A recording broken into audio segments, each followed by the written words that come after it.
सुप्रभात विद्यार्थियों, आप सभी का हिंदी अध्ययनशाला में स्वागत है। विद्यार्थियों, आज आप सभी पाठ 16 वीर नामक कविता के अंतर्गत काव्यबोध प्रश्न संख्या 1 पाठ्यपुस्तक में व 2 अभ्यास पुस्तिका में करेंगे तथा कविता के शेष भाग का पाठन भी करेंगे। आइए देखते हैं। विद्यार्थियों, यहाँ पर पहला प्रश्न है, निम्नलिखित शब्दों के अर्थ बताइए। निम्नलिखित शब्दों के अर्थ बताइए। तो पहला शब्द है सूरमा। आप सभी इस शब्द के अर्थ को सोचेंगे।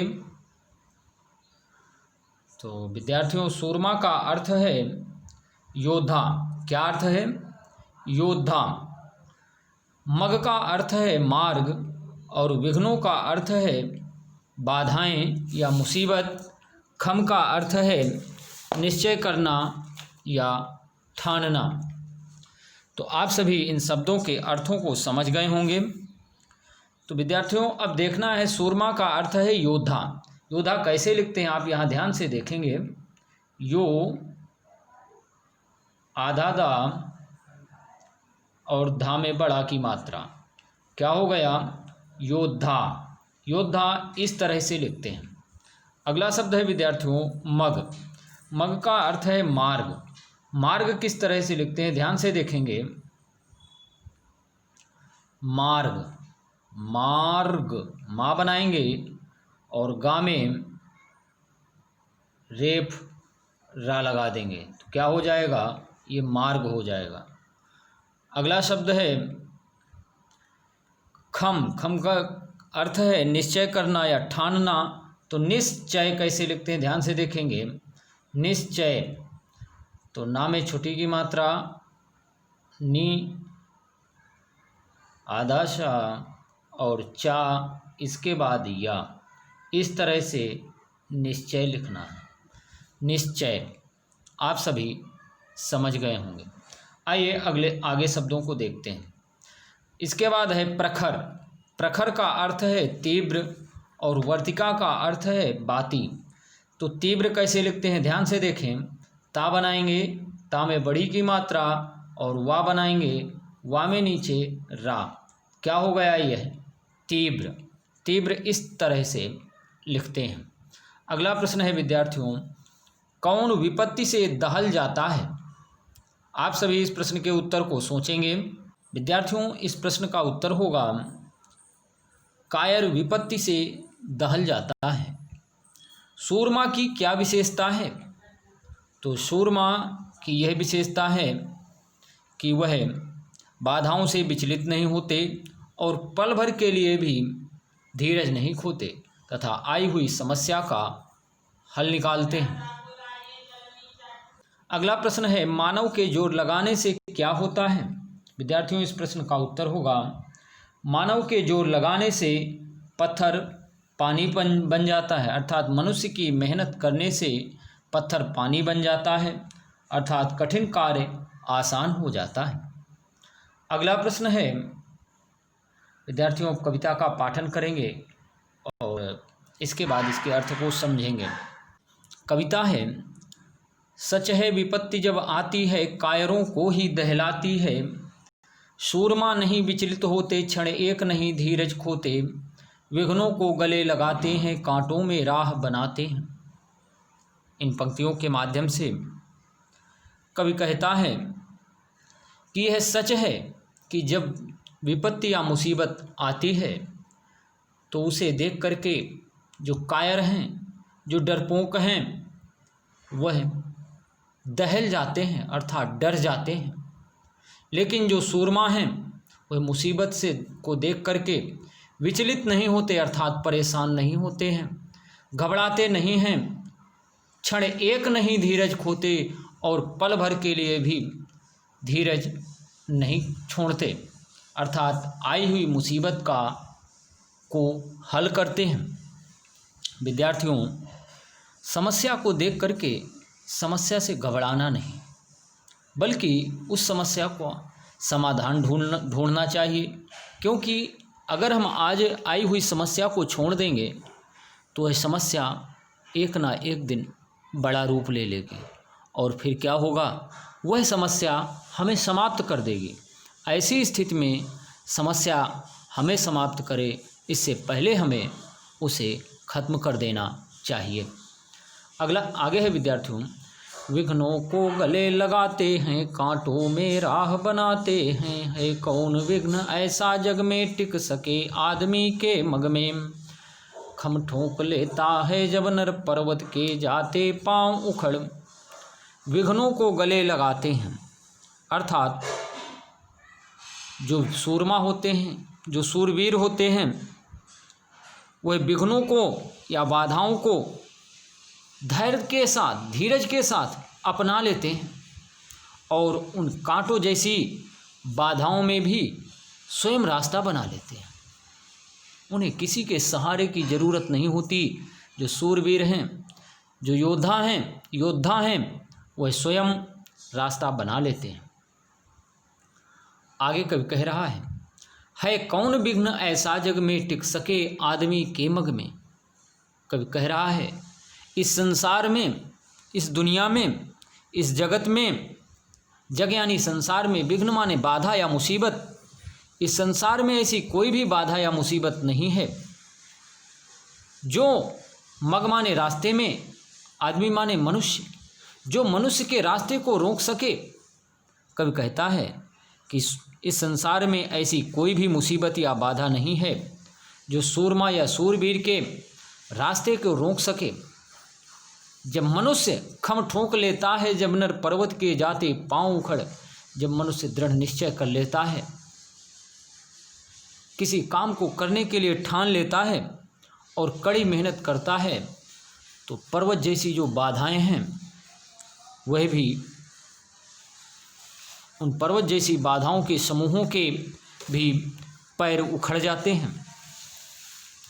अर्थात वे बाधाएं एक एक करके टूटने लगती हैं या हटने लगती हैं, या मनुष्य स्वयं उन बाधाओं को हटाने लगता है। आगे कवि कह रहा है कि मानव जब जोर लगाता है पत्थर पानी बन जाता है। मानव जब जोर लगाता है पत्थर पानी बन जाता है। विद्यार्थियों, इन पंक्तियों के माध्यम से कवि कहता है कि जब मनुष्य प्रयास करता है, मेहनत करता है, कोशिश करता है, तभी पत्थर पानी बनता है। अर्थात पत्थर के पानी बनने से तात्पर्य यह है कि कठिन कार्य भी आसान हो जाते हैं। अर्थात जब मनुष्य मेहनत करता है या परिश्रम करता है तो कठिन से कठिन कार्य भी आसान हो जाते हैं। आइए आगे देखते हैं। गुण बड़े एक से एक प्रखर हैं, छिपे मानवों के भीतर, मेहंदी में जैसे लाली हो, वर्तिका बीच उजियाली हो। विद्यार्थियों, इन पंक्तियों के माध्यम से कवि कहता है कि जिस प्रकार मेहंदी में लाली छिपी हुई है, जिस प्रकार मेहंदी में लाली छिपी हुई है और दीपक की वर्तिका यानी बाती के बीच उजियाली छिपी है, उसी तरह हर मनुष्य के भीतर गुण जो हैं वह छिपे हुए होते हैं। जब मनुष्य प्रयास करता है, कठिन मेहनत करता है, तो उनके गुणों में निखार आता है। अर्थात मनुष्य जब मेहनत करता है तो वह सीखता है और वह एक दिन कुशल बन जाता है, अर्थात जानकार या ज्ञाता बन जाता है। आगे कब कह रहा है, बाती जो नहीं जलाता है, रोशनी नहीं वह पाता है। अर्थात कब कह रहा है कि जो दीपक की बाती नहीं जलाता है उसे प्रकाश नहीं मिलता। अर्थात जो मेहनत नहीं करते उन्हें जीवन में उपलब्धि या सफलता नहीं मिलती। प्रस्तुत पंक्तियों के माध्यम से कवि कहता है कि जो दीपक की बाती नहीं जलाता है उसे प्रकाश नहीं मिलता। अर्थात जो मेहनत नहीं करते उन्हें जीवन में उपलब्धि या सफलता नहीं मिलती। विद्यार्थियों, आप समझ गए होंगे, आप कविता के अर्थ को समझ गए होंगे। आइए शब्दार्थों को पढ़ते हैं। तो सूरमा का अर्थ है योद्धा मग का अर्थ है रास्ता या मार्ग, विघ्नों का अर्थ है बाधाओं, खम का अर्थ है निश्चय या ठानना। प्रखर का अर्थ है तीव्र, वर्तिका का अर्थ है दीपक की बाती। विद्यार्थियों, अब पहला प्रश्न है, इन प्रश्नों के उत्तर आप सभी मन में सोचेंगे।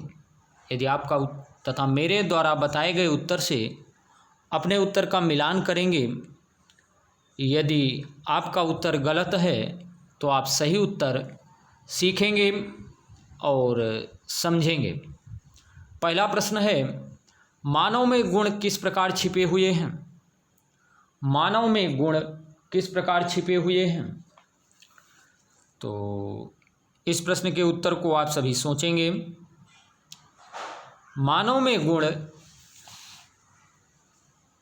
दीपक में की बाती में, जिस प्रकार दीपक की बाती में प्रकाश छिपा हुआ है और मेहंदी में लालिमा छिपी हुई है, उसी प्रकार मनुष्य के भीतर भी गुण छिपे हुए हैं। फिर से समझेंगे। जिस प्रकार दीपक की बाती के बीच प्रकाश या उजियाली छिपी हुई है, मेहंदी में लाली छिपी हुई है, उसी तरह मनुष्य के भीतर गुण छिपे हुए हैं। मेहंदी में क्या होती है? तो इस प्रश्न का उत्तर होगा, मेहंदी में लाली होती है। अगला प्रश्न है, रोशनी किसे नहीं मिलती? अर्थात जो बत्ती नहीं जलाता उसे प्रकाश नहीं मिलता। अगला प्रश्न है विद्यार्थियों, कविता में मनुष्य के किन गुणों को दर्शाया गया है? कविता में मनुष्य के किन गुणों को दर्शाया गया है? तो कविता में मनुष्य के साहस, धैर्य यानी धीरज, कायरता, मुसीबतों का सामना करने व निडरता जैसे गुणों को दर्शाया गया है। अगला प्रश्न है, पत्थर पानी कैसे बन जाता है?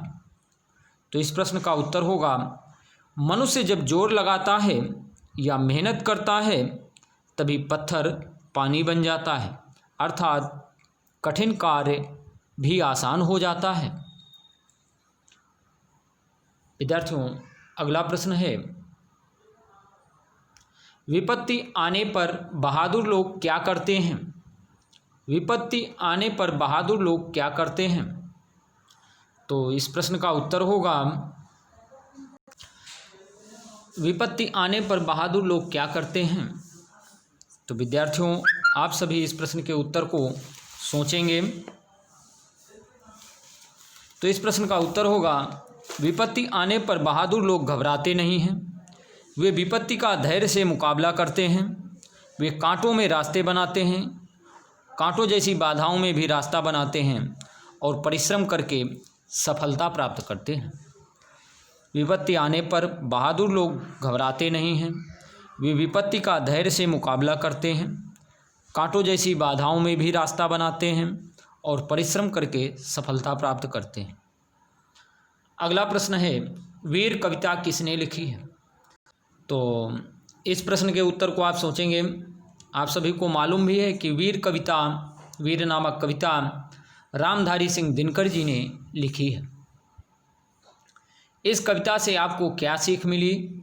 विद्यार्थियों, आप सभी को अलग अलग सीख मिली होगी। हमारी समझ से यही आप सभी को सीख मिली होगी कि हमें कायरों की भांति आई हुई समस्या से घबराना नहीं चाहिए, बल्कि वीरों की भांति उस समस्या का सामना करना चाहिए, धीरज नहीं खोना चाहिए और समस्या का समाधान भी निकालना चाहिए तथा निरंतर प्रयास करना चाहिए। जिस प्रकार मेहंदी में लाली छिपी होती है और बाती के बीच उजियाली छिपी होती है, उसी तरह हमारे अंदर गुण छिपे हैं और हम मेहनत के द्वारा, परिश्रम के द्वारा अपने गुणों में निखार ला सकते हैं। विद्यार्थियों, प्रश्न संख्या 1 है काव्यबोध प्रश्न। सही उत्तर पर सही का निशान लगाइए। विपत्ति किसको डराती है? बहादुरों को, कायरों को, सूरमाओं को? तो आप सभी को मालूम है, बहादुरों और सूरमाओं शब्द का एक अर्थ है, इसलिए सही उत्तर होगा कायरों को। तो कायरों के सामने जो कोष्ठक का चिन्ह दिया गया है उस पर सही का निशान लगाएंगे। अगला प्रश्न है, मुश्किलें किसके रास्ते में नहीं टिक पाती? मानव, पशुओं दोनों। तो मुश्किलें जो हैं वह मानव के रास्ते में नहीं टिक पाती, यानी सही उत्तर मानव है। गा नंबर है, बत्ती नहीं जलाने पर क्या होगा? अंधेरा नहीं मिटेगा, रोशनी नहीं होगी, दोनों। तो दोनों बातें सच हैं, क्योंकि अगर बत्ती नहीं जलाएंगे तो अंधेरा ही रहेगा और रोशनी भी नहीं होगी, अर्थात अंधेरा नहीं मिटेगा और रोशनी भी नहीं होगी। यानी दोनों के सामने जो कोष्ठक का चिन्ह दिया गया है उस पर सही का निशान लगाएंगे। विद्यार्थियों, अगला प्रश्न है प्रश्न संख्या 2। निम्नलिखित प्रश्नों के उत्तर एक वाक्य में लिखें। तो इस प्रश्न का उत्तर आप सभी पाठ्यपुस्तक में नहीं लिखना, अभ्यास पुस्तिका में लिखना है। का नंबर है, विपत्ति को सामने देखकर कौन विचलित नहीं होते? तो इस प्रश्न का उत्तर होगा, विपत्ति को सामने देखकर सूरमा विचलित नहीं होते। खा नंबर है, आदमी की ललकार से किसके पांव उखड़ जाते हैं? तो इस प्रश्न का उत्तर होगा, आदमी की ललकार से पर्वत के पांव उखड़ जाते हैं। गा नंबर है, मानव के जोर लगाने से क्या पानी बन जाता है? तो इस प्रश्न का उत्तर होगा, मानव के जोर लगाने से पत्थर पानी बन जाता है, अर्थात मनुष्य द्वारा के मेहनत करने से कठिन कार्य भी आसान हो जाता है। मेहंदी में क्या होती है? तो मेहंदी में लालिमा छिपी होती है या लाली छिपी होती है। विद्यार्थियों, तो आज का कार्य जो था प्रश्न संख्या 1 व 2 करना था, जिसमें से एक पाठ्यपुस्तक में व 2 अभ्यास पुस्तिका में करना था। तो लेखन कार्य है पाठ 16 है, कविता याद करें। प्रश्न संख्या 1 पाठ्यपुस्तक में व 2 अभ्यास पुस्तिका में करें। धन्यवाद, बाय।